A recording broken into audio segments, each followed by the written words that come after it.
Hello, hello, hello. Welcome to another episode of Heroes and Videos, where we talk about all things comic related and about films and videos and films about comics, but mostly talk about comics.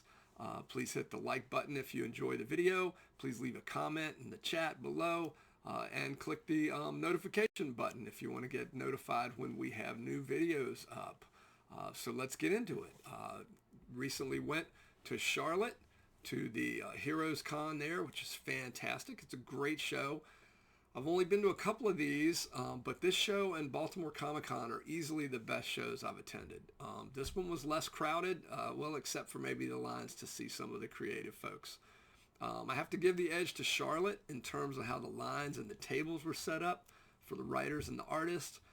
While I have an easier time finding folks where folks are located in Baltimore, there's often some confusion about when and where they're going to be available. It's kind of hit and miss. Whereas in Charlotte, it seemed to be a little bit more clear. Well, with the caveat that I didn't really check out a lot of the talent in Charlotte this time around. But first off, let's get to some signings. I didn't bring a lot of books to get signed, as with almost every convention. I didn't prepare well enough in advance and was scrambling at the last minute to locate books that I wanted to take to get signed. I seem to have a few things signed by Jim Starlin at every show, Charlotte and Baltimore.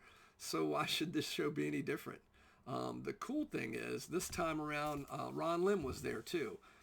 They did a lot of work together on that. I think it was the volume 3 of Silver Surfer back in the 90s. Their tables were not too far apart, so I got both of these books signed by them. First up is issue Silver Surfer 44. I believe this is the first appearance of the actual Infinity Gauntlet. And then I've also got the last issue of the book of the Infinity Gauntlet miniseries, number 6, also signed by both of them.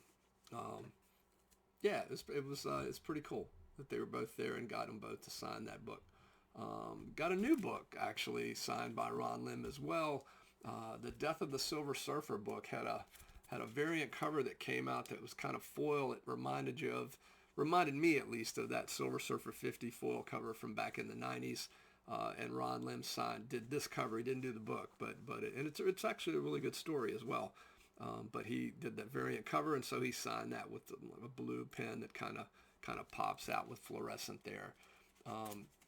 And it's a foil cover, so that's kind of cool. I couldn't find my copies of that foil covered Silver Surfer 50 from way back. I know they're around here somewhere.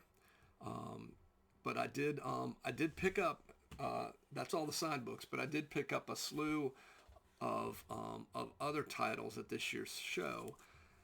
There were some really good deals. Most of the dealers were willing to negotiate, or at least the ones I spoke to. Having been on the other side of the table, I don't expect them to be giving things away. They've got to pay for table space, gas, hotel, etc. I do remember one table, though, where everything seemed, I thought, way too expensive. But I will say this, the conditions of the books were exceptional.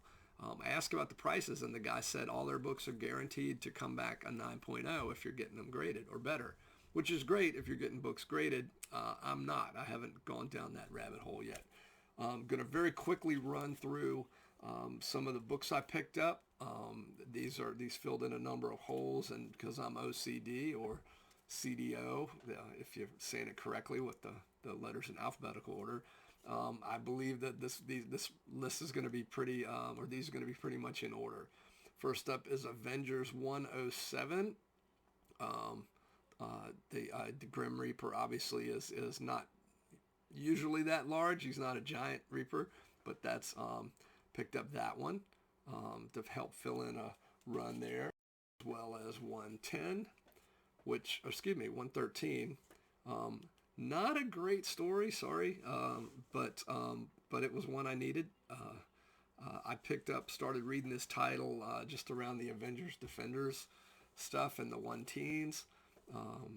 Here's another one, the Avengers 140, where the Vision is going into a giant Yellow Jacket there, but that's that's one, and a number of these I've had in the past, but don't know what happened to them. Maybe I sold them when I had the shop. This is another one. This is first appearance of Hellcat. George Perez is doing the book at this point. Good issue, just a great cover. Iron Man's got a nose at this point in time, which is very rare. Kind of pinpoints exactly when it would be. A couple of great Kirby covers on the next few books, 154 and I believe 156. No, 155. Sorry. Doctor Doom and Submariner. It was kind of a crossover with Supervillain Team Up, I think. Here's another great issue, Avengers 159 with Graviton showing up. Some heavy hitters on the cover there, Thor, Iron Man, and the Vision. Next up is a great Byrne cover and story when he was doing the book, 189, kind of a Hawkeye solo story after he parted ways with the Avengers for a bit. Avengers 195. I'm just going to run through these pretty quick because there are a few of them. Again, I think that might be Perez's last issue there. This is a Hulk that I needed. I have a pretty decent Hulk run, but I was missing this one with the Constrictor's first appearance, which is, I'm going to take that for what it's worth. Thought I had all of these. Starlin, his Warlock storyline started in Strange Tales when they brought that back before they would bring things back with a number one. So picked up this. This is one that's, it's a great, if you Google it or Wikipedia it, whatever you kids are doing these days, this is the story where he makes a lot of fun of Marvel, like the staff, not the staff, but the management at that time. So it's kind of a clown issue, and he was venting a little bit, I think. This is right on the heels of that Strange Tales series when they started Warlock's book up again. It only ran for a few issues, but just great stuff. Starlin doing his cosmic thing, and you'll notice it says Pulse Pounding Premiere Issue. Warlock ran for 8 issues, and back then, when they restarted, they just kept the numbering, whereas today it would have been a new number one. One of my favorite books, Warlock 11, you'll notice the strange death of Adam Warlock. We could do a whole video on this. I think I will at some point, this storyline. It's just fantastic. And I have this signed by Jim Starlin, but I'm at the point of maybe picking up books that I've got signed, picking up unsigned copies as well. That's a whole different, that's a different video. But this is the just a great book. And again, I'll make a video on that one because it deserves its own thing. Next up, we've got 4th of July here, so we might as well be doing some Captain America and the Mighty Avengers. Red Skull's in it. I thought I had this one too, but didn't. It's just it's a great book. You see Hawkeye as Goliath in the background there when he was doing that thing. In this storyline, this is right before the Falcon shows up, I think, and it's the old classic comic book conundrum where our hero and villain have switched minds. They were doing Freaky Friday back before Friday was freaky in the movies, but yeah. And then this I picked up. Oddly enough, it had a note with it that said it's the first time that Falcon or Sam Wilson is wearing the Captain America costume, which does happen in story. Yeah, I'd never seen that one before. Speaking of which, as you know, or as you may or may not know, for a while the book was Captain America and the Falcon. At least that's what it was when I started buying it. And it looks like they're splitting up in this one. But again, it's John Romita doing the art, which you know from how much I enjoy his Spider-Man stuff. Big fan of when he was doing Captain America as well. Moving on from Captain America, we'll move over to Captain Marvel. Guess we're still doing the Starlin theme here because before he did Warlock, he had a pretty good run on Captain Marvel's book, and that's a pretty iconic cover there as well. Had all of these at one point. I was buying them when they were coming out, but apparently don't still have them in the collection, so I'm filling in a few here. And that's the end of the first big Thanos storyline with the Cosmic Cube and all kind of all kinds of cosmic shenanigans. This one is out of order. This is just one of the ones that have been on my list for wanting to pick up at the show. I've been looking for it for a while and found a really pretty copy of Avengers 93. It's Neil Adams doing the art. It's part of the Kree Skrull War. This is the kind of the opposite of that Vision Yellow Jacket issue I showed earlier. And this is the famous one where Ant-Man does like a Fantastic Voyage thing with the Vision, where the Vision's out of commission, and so Ant-Man shrinks down and goes inside the Vision to see what's wrong. And it's pretty amazing stuff with the art by Neil Adams. Next one, I've been kind of looking for this for a while too. It's just before Tales of Suspense becomes a joint book with Captain America and Iron Man in it. This is an issue where, it's just a great cover where they're facing off. Iron Man had been in the book, as I guess since 39, and now it's up to 58. And the one after this, the issue after this, Captain America is also shares half the title with him. They've each got a story in the book that runs up to I guess about 99.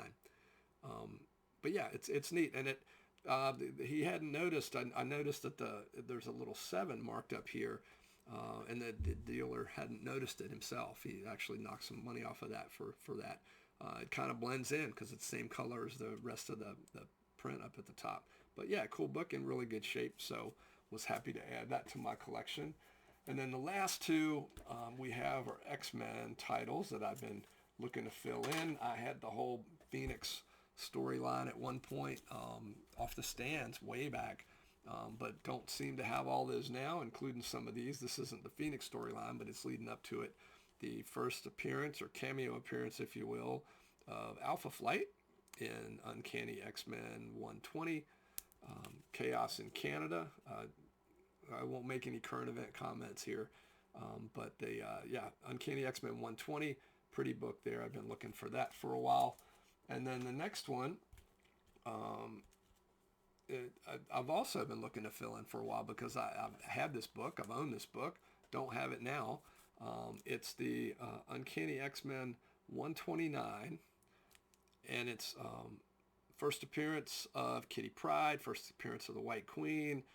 It's just a really pretty book. It's got a great spine. It's just in really good shape. And so that's one I've been wanting to get a hold of for a while.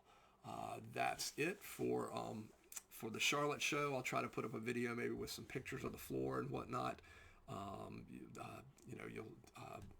Wrong side. Captain America theme going on here with the 4th of July. Hope everybody has a great 4th.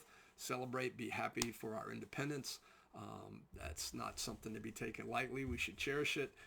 In the meantime, keep reading comics, keep going to see movies and films, and be kind to each other.